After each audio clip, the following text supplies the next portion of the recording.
Saudara, kata apa yang paling sering muncul di dalam Alkitab kita? Saya pikir selain kata Allah, Tuhan, yang tentunya akan menjadi sangat sering muncul, karena memang Alkitab kita bicara tentang firman Allah, firman Tuhan, apa yang Allah nyatakan, dan apa yang disaksikan oleh banyak orang percaya tentang Allah dan Tuhan sebagai subjek yang terus menyertai hidup kita. Tetapi ada kata atau kalimat yang sering muncul di dalam Alkitab kita, dalam kitab-kitab itu, yaitu kata jangan takut.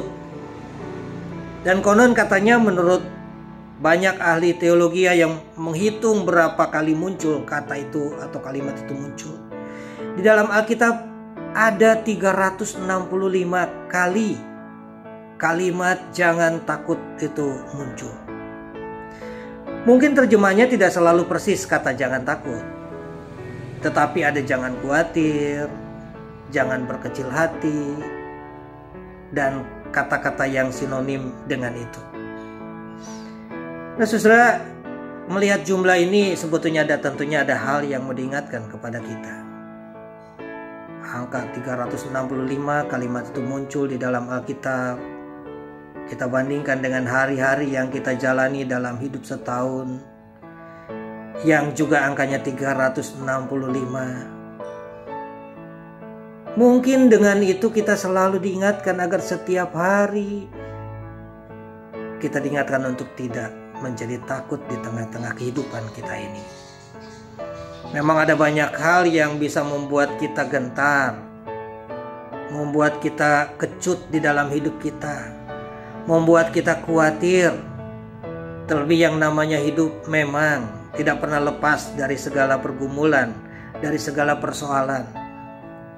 Tetapi jika kita menggunakan kalimat jangan takut dan kita mengingatnya, memakainya setiap hari, Alkitab kita tidak kurang mengingatkan kita setiap hari dengan kata jangan takut.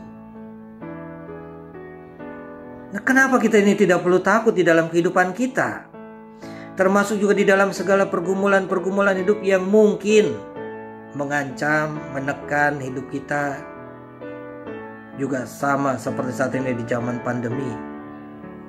Ada banyak hal yang mungkin menekan diri kita, menakutkan kita, sakit, penyakit, persoalan ekonomi, dan persoalan-persoalan yang lain. Tetapi kita sebagai orang percaya diajar untuk mengingat penyertaan Tuhan. Sehingga saya ingin mengajak kita mengingat kalimat jangan takut ini. Bahkan Daud di dalam Mazmur mengingatkan kita, Mazmur 55 ayatnya yang ke-22. Dia mengatakan serahkanlah khawatirmu kepada Tuhan, maka Ia akan memelihara engkau. Tidak untuk selama-lamanya dibiarkannya orang benar itu goyah. Allah kita adalah Sang Bapa yang penuh kasih itu. Dia tidak akan pernah membiarkan kita. Tidak akan pernah Dia masa bodohkan kita ketika kita ada di dalam pergumulan, ketika ada di dalam beban-beban berat, karena Dia adalah Bapa kita, Bapa yang penuh kasih, yang sejak kesaksian perjanjian lama digambarkan bagaimana kehadiran Allah yang penuh kasih dinyatakan di tengah-tengah kehidupan umat Israel. Dia bukan cuma memperhatikan umatnya yang sedang ada di dalam pergumulan, tetapi Ia turun, Dia hadir ke dalam kehidupan umatnya yang sedang dalam pergumulan itu. Dan Dia berkarya secara nyata melalui pertolongan yang menguatkan dan menolong mereka keluar dari pergumulan itu. Bukan cuma di Mesir ketika mereka diperbudak, ketika mereka di padang gurun, ketika mereka mengalami pembuangan, Tuhan terus menyertai mereka. Ada banyak hal dalam kehidupan kita yang mungkin bisa menekan kita, tetapi sebagai orang yang percaya kepada Allah, seperti Daud ungkapkan, serahkanlah khawatirmu kepada Tuhan, maka Ia akan memelihara engkau. Tuhan akan tetap menjaga, memberikan yang terbaik bagi hidup kita.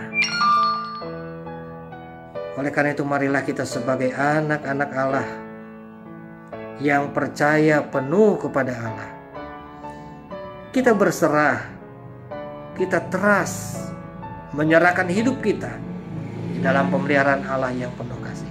Serahkanlah khawatirmu kepada Tuhan, maka Ia akan memeliharakan engkau. Tuhan memberkati.